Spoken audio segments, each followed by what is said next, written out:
প্রত্যেকটা প্লেয়ারের অবস্থা খারাপ হতে চলেছে আইপিএল 2025-এ। হ্যাঁ, আপনারা একদম ঠিক শুনেছেন। আইপিএল 2025-এ এমন কিছু রুলস, এমন কিছু নিয়ম জারি করা হয়েছে না, যার জন্য প্রত্যেকটা প্লেয়ারের অবস্থা খারাপ হয়ে যাবে। বিশেষ করে সেই সমস্ত প্লেয়ার যারা নিজেদের বেশি স্মার্ট মনে করে, টাকা নাই কিন্তু খেলতে আসে না, বিভিন্ন বাহানা করে দেয় যে এই কারণে খেলতে আসতে পারছি না, ওই কারণে খেলতে আসতে পারছি না। এদের অবস্থা কিন্তু সবচেয়ে বেশি খারাপ হবে। আমি এই ভিডিওর মধ্যে তোমাদের 3টে বড় বড় আপডেট দেবো, যে আপডেটগুলোর জন্য কিন্তু প্রথমে প্লেয়ার, তারপরে টিম এবং তারপরে টিম ম্যানেজমেন্ট, এই 3টির অবস্থা কিন্তু একদম খারাপ হয়ে যাবে। এবার যদি জানতে চাও যে বড় বড় আপডেটগুলো কি, তাহলে কিন্তু আমার ভিডিওটা শেষ পর্যন্ত দেখে আমার চ্যানেলটা সাবস্ক্রাইব করে নিতে একদমই ভুলবে না। তো চলো ভিডিওটা শুরু করা যাক। ফার্স্ট আপডেট এবং সবথেকে বড় আপডেট হচ্ছে প্লেয়ার্সদের উপর ব্যান লাগানো নিয়ে। হ্যাঁ, আপনারা একদম ঠিক শুনেছেন। আইপিএল 2025-এ কিন্তু প্লেয়ারদের উপর ব্যান লাগানো হবে।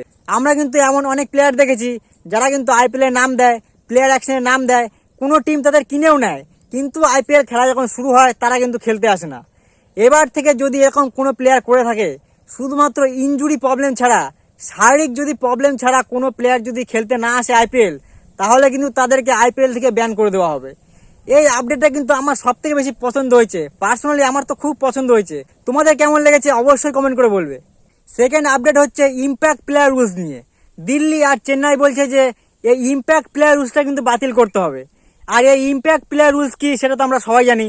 খেলা চলাকালীন কোনো একটা টিম একজন প্লেয়ারকে এক্সচেঞ্জ করে অন্য একজন প্লেয়ারকে কিন্তু মাঠে নামায়, এটা হচ্ছে ইম্প্যাক্ট প্লেয়ার রুলস। কিন্তু এর জন্য বোলিংয়ের অবস্থা কিন্তু সবচেয়ে বেশি খারাপ হয়ে যায়।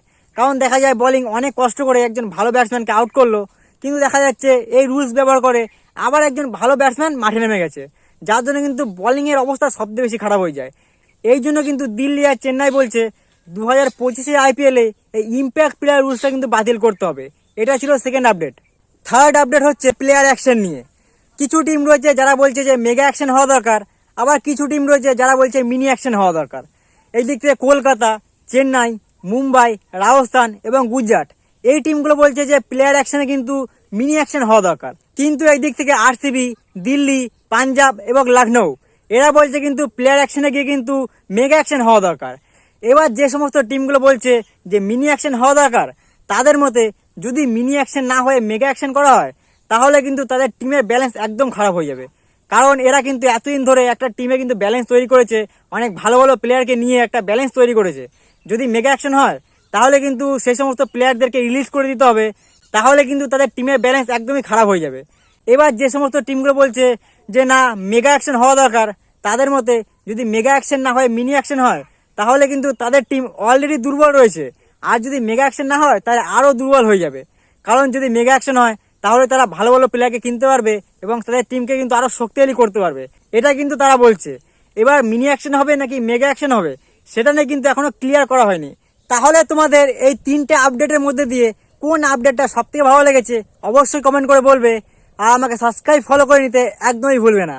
তো চলো আজকে ভিডিওটা এতটাই। দেখা হচ্ছে কালকে একটা নতুন আর ইন্টারেস্টিং ভিডিওর সাথে। ততক্ষণের জন্য টাটা, বাই বাই।